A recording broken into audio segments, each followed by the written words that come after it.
अस्सलामुअलैकुम, कैसे हैं आप सब लोग। उम्मीद करती हूँ सब ठीक होंगे। वीडियो पसंद आएगी तो वीडियो को लाइक कर दीजिएगा। चैनल पे न्यू है तो चैनल को सब्सक्राइब कर दीजिएगा। अक्सर बहनें कहा करती थी कि लार्ज या एक्स्ट्रा लार्ज के हवाले से भी हमारे साथ ड्रेस डिज़ाइनिंग शेयर किया करें, तो कुछ वीडियोज़ में आप लोगों को ये डिज़ाइनिंग मिलेगी जो मैं स्टिच करूँगी आपसे शेयर कर दिया करूँगी। अच्छा, इस शर्ट का फ्रंट पीस, बैक पीस और स्लीव्स मैंने लेदर से कट करके और एम्ब्रॉयडरी बाज़ार से करवाई है। ये कपड़ा हमने लोकल मार्केट से 4 गज़ लिया था। अगर तो फर्शी शलवार छोटी कमीज़ के अलावा भी कुछ स्टिच करना होगा तो मुझे 5 गज़ कपड़ा लेना होगा अगर लॉन्ग कुर्ती बनानी होगी। सारी डिटेल्स मैंने आपको बता दी हैं, कपड़े की कितनी रिक्वायरमेंट होती है। ये एक लोकल मार्केट से जो लिनन का फैब्रिक मिलता है ये उस तरह का है। अच्छा जी, अब मैंने यहाँ पे 2 पाइंचे कट करने हैं। ये खड़ी शलवार की तरह ही होगा, ऊपर बेल्ट लगेगी और यहाँ पे हम थोड़ी सी मेजरमेंट्स पहले देखेंगे। यहाँ पे अमूमन जो ये शलवार जिसकी भी है वो 38 इंच नॉर्मल शलवार पहनती हैं, तो अगर मैं इस शलवार को 39 इंचज़ या 39 इंच भी बना लूँ तो काफ़ी है, क्योंकि लिनन का फैब्रिक आपको पता है ढलकता है, नीचे की तरफ गिरता है। ये ना हो कि मैं इसे एक्स्ट्रा ही लंबा रख लूँ और वो ढलकती ही चली जाए तो कोई फ़ायदा नहीं है। दूसरी चीज़, जिनका ये ड्रेस है उनकी हाइट भी मुझसे काफ़ी ज़्यादा है, तो उसके हवाले से यहाँ पे बेल्ट को छोड़ने के बाद दोनों साइड्स के लेग के जो पीसीज हैं वो 34.5 इंचज़ में ले रही हूँ। उसकी वजह यह कि ऊपर 1/2 इंच का मार्जिन बेल्ट के साथ सिलाई में निकल जाएगा और 1/2 इंच का मार्जिन बॉटम से पाइंचे की सिलाई में जो हम कपड़ा बैक की तरफ पलटते हैं उसमें निकल जाएगा। अब यहाँ पे दोनों फैब्रिक पीसीज जो हमारे दोनों साइड्स के हैं वो लंबाई में एक साथ जुड़े हुए हैं। तो अब हम क्या करेंगे, पहले हमेशा कपड़े को चौड़ाई के रुख पे फोल्ड करके और इसे इस्त्री करने की आदत डालें। इससे क्या हो जाता है कि इसकी जो कान होती है ना, यानी कपड़े का टेढ़ापन होता है, वो निकल के गायब हो जाती है। तो चलें जी, अब हम इसको इस्त्री करते हैं। ये कपड़ा थोड़ा सा मुझे टफ़ टाइम दे गया। अक्सर बहनें ये भी कहती हैं लीलन तक कपड़े सानू सीने सिखा दो। चले ये भी सिखा देती हूँ, गर्मियों की भी लीलन आती है। अच्छा जी, पहले मैंने क्या किया, कपड़े को चौड़ाई के रूप में फ़ोल्ड किया, फिर लंबाई के रूप में फ़ोल्ड करके यहाँ पे आपको बता रही हूँ कि 34.5 इंचज़ लेंथ है और 23 इंच विड्थ है। अच्छा, यहाँ पे तो मैंने 23 इंच विड्थ रख लिया है, लेकिन मुझे बाद में थोड़ा रियलाइज़ हुआ कि इसको मैं 25 कर सकती थी। इसके चारों हिस्से खुले जो मेरी तरफ, उस पर हम आसन की लंबाई का मार्क कर लेते हैं जो कि है 11 इंच, क्योंकि इसकी आसन की लंबाई जो मेरे हिसाब से होती है उससे ज़्यादा है। पाइंचे ज़्यादा चौड़ा नहीं कहा गया मुझे, तो पाइंचे की हाइट हम बढ़ा लेंगे। चौड़ाई के हिसाब से इसे मैंने 11 इंच पे मार्क किया है। जो आसन का नाप है उसे पाइंचे के नाप से मिला के सेंटर में एक निशान लगाना है और फिर इसे हम लोगों ने स्केल की मदद से लाइन स्ट्रेट ड्रॉ कर लेनी है। अक्सर बहनें कहती है लीलन संभाली नहीं जाती, तो मैं भी जब निशान लगा रही हूँ कभी 3 पल्ले कट जाते, 1 पल्ला रह जाता है, कभी वो निशान लगाते लगाते स्केल के साथ कपड़ा भी चुटकी बन के सामने आ जाता है। तो ये चीज़ें तो मैं भी बर्दाश्त करती हूँ, आप भी करें।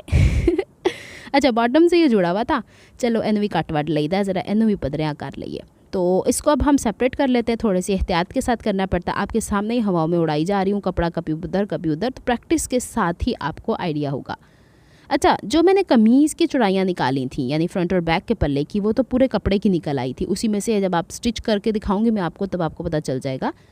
जो हमारे पास बाजुओं का कपड़ा था ना, उसके साइड से और जो शलवार का कपड़ा उसकी साइड से एक जितना शिकारा कपड़ा बचा है, तो उसमें से हमने बेल्ट की हाइट अब इसकी थोड़ी बड़ी है, क्योंकि इनकी हाइट आई गेस 5'6" या 5'7" है। तो इसके हिसाब से मैंने, अगर तो मैं बेल्ट अपनी 8.5 इंच लंबी कट करती हूँ, स्टिच होने के बाद 5.5 इंच रह जाती है, तो इनकी हाइट मैंने 9 इंचज़ रखी है और चौड़ाई यहाँ पे मैंने 27 इंचज़ रखी है। और मुलायजा कर लो, सही बोलना नहीं है, दस दो मैनू।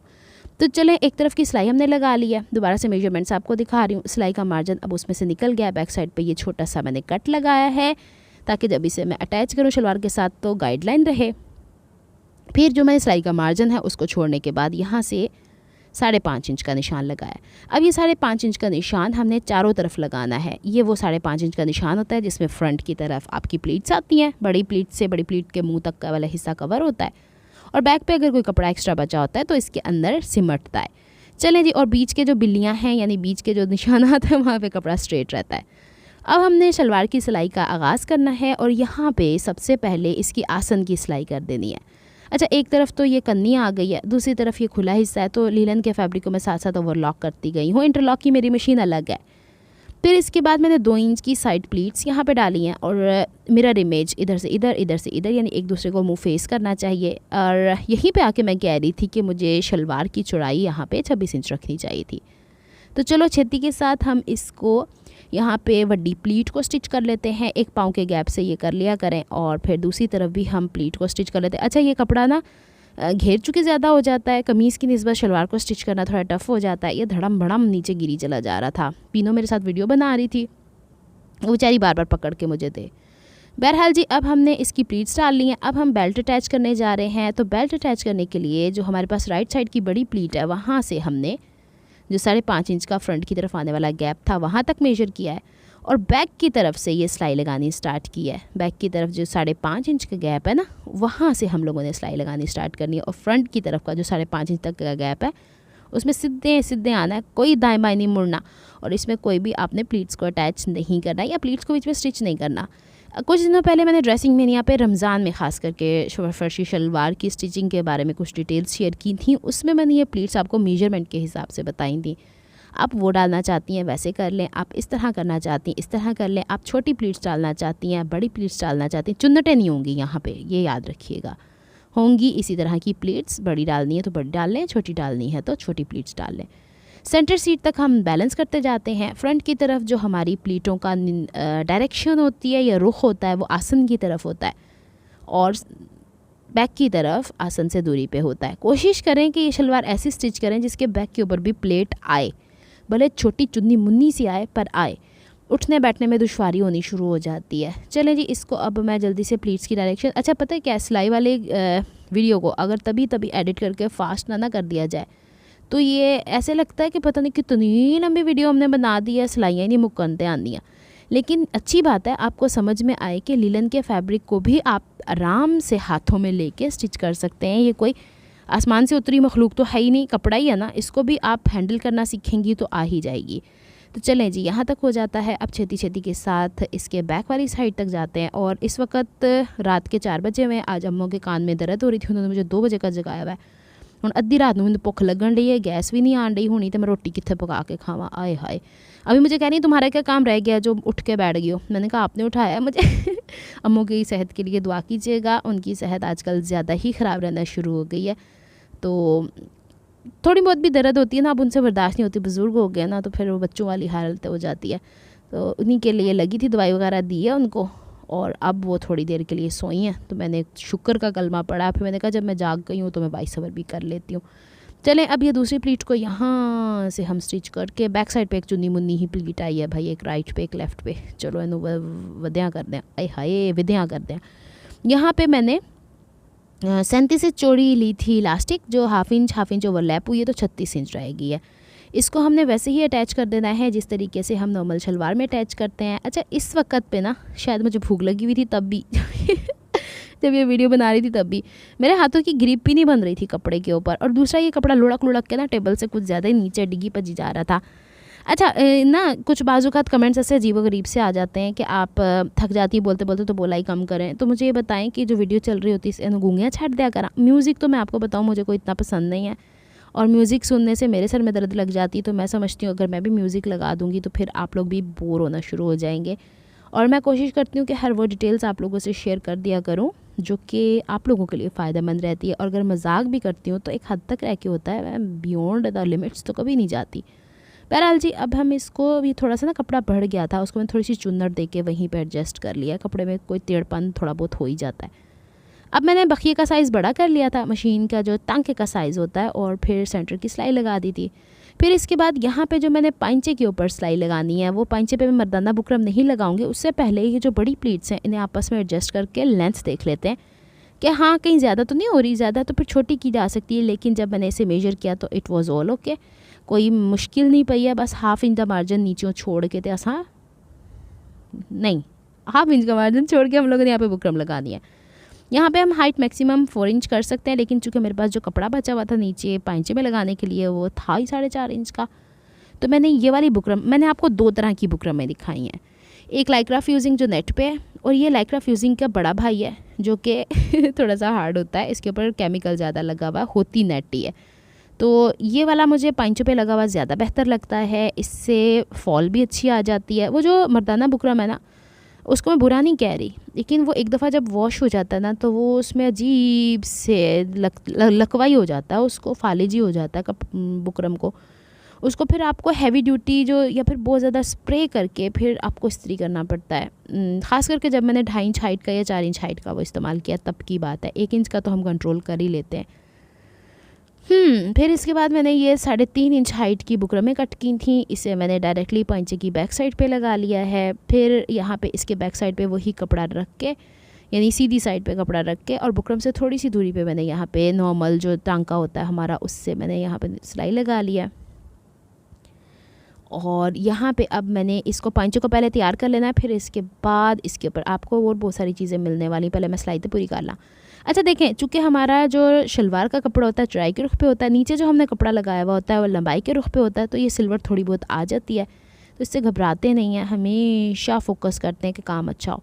अब जो पीछे की तरफ जाने वाला कपड़ा है उसको हम थोड़ा सा खींचातानी करके बैक की तरफ ले जाएंगे। अब देखें, बुकरम से थोड़ी सी दूरी पे स्लाइड लगाई है ना, इसी वजह से ये पीछे की तरफ पलटना आसान हो जाता है। अपनी तरफ से तो मैंने वीडियो वावा तेज़ की थी, ऐते अंजवे जंज जूंदी तोड़ तुरी जान रही है। चलो बाबा जल्दी के साथ हो जाओ तुम। अच्छा, इसके बैक पे मैं ब्लैक बुकरम लगा सकती थी, लेकिन मैंने बताया ना कि मैंने सामान इधर उधर समेटा था तो वो ब्लैक बुकरम मिली नहीं। अच्छा, इसको मैं मशीन के नीचे रखूँ, सिलाइयाँ खींच तान के करूँ, तो मैं क्या करती हूँ, पंचा हमेशा पहले स्टेबल कर लेती हूँ। जो हिस्सा मुड़ने वाला है ना उसको मोड़ के इसकी बैक साइड पे डबल साइडेड टेप लगा लिया करती हूँ, एक्स्ट्रा मार्जिन साइड से कट कर लिया करती हूँ।